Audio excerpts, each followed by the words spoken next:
আজকে আমি এই শাকগুলো নিয়ে এসেছি। এই শাকগুলো আমরা কি নাম বলে ডাকি বলো বলো তো? বলি হচ্ছে ঘিমে শাক।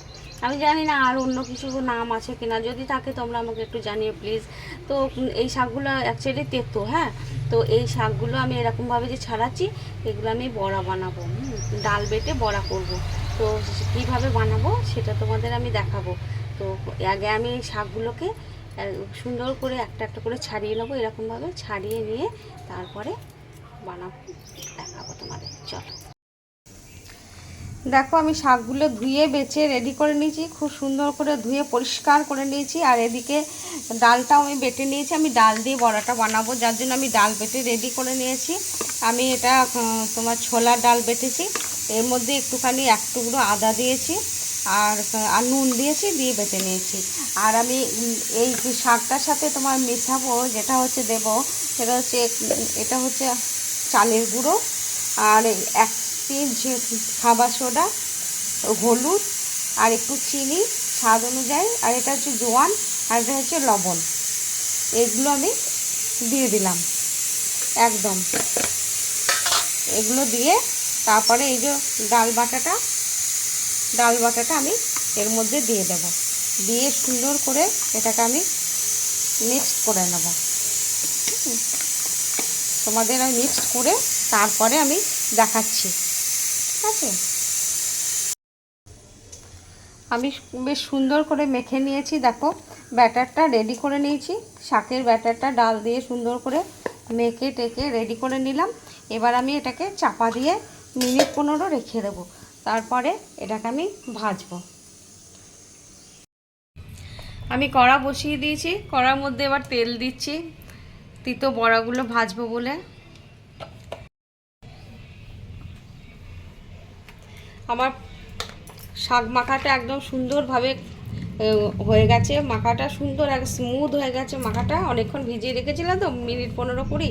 আমি একটু ক্রাশ করা গোলমরিচ দিচ্ছি, কারণ আমি কোনো রকম লঙ্কা দিইনি, একটুখানি আদা বাটা দিয়েছিলাম ডালের সাথে, তাছাড়া কারণ তেতোর সাথে ঝাল জিনিসটা ভালো লাগে না বা যায় না, সে কারণে দিইনি। এবারে আমি এগুলোকে ভাজবো, চলো।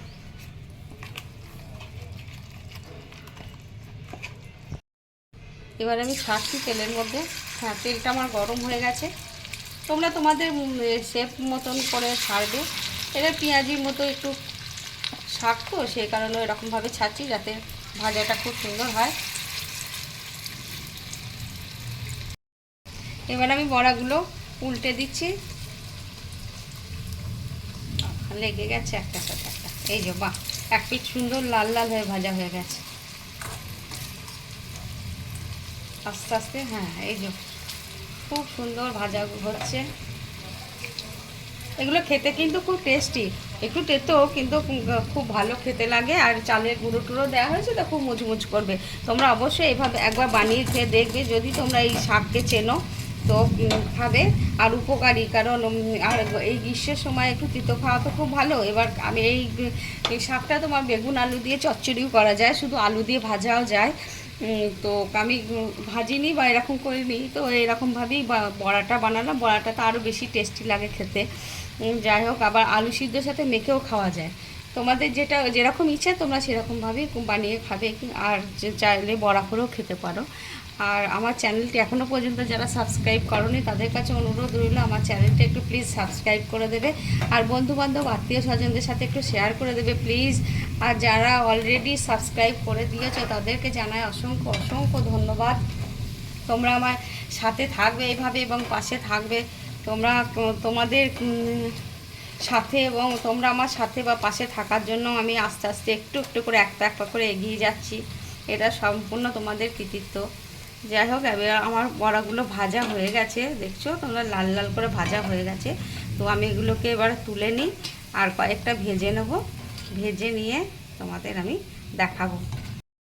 ডিমের শাকের বড়া রেসিপি একদম ডান হয়ে গেছে। তো সুন্দর ভাজা হয়েছে, তোমরা দেখতে পাচ্ছ একদম মুচমুচ করছে, কুরকুর করে আওয়াজ হচ্ছে। যাই হোক, এই যে তোমাদেরকে আমি একটু ভেঙে দেখাচ্ছি, অসম্ভব সুন্দর হয়েছে খেতে, কিন্তু তিতো। যাই হোক, আর এই যে শাকটা তোমাদেরকে দেখাবার জন্য রেখেছি, তোমরা যদি না চিনতে পারো তো দেখে চিনে নেবে। যাই হোক, তোমরা এভাবে বানাবে এবং বানিয়ে খেয়ে আমাকে কমেন্ট করে জানাবে কেমন হয়েছে। তোমরা সবাই ভালো থাকবে, সুস্থ থাকবে। সকলকে ধন্যবাদ, অসংখ্য আর নমস্কার।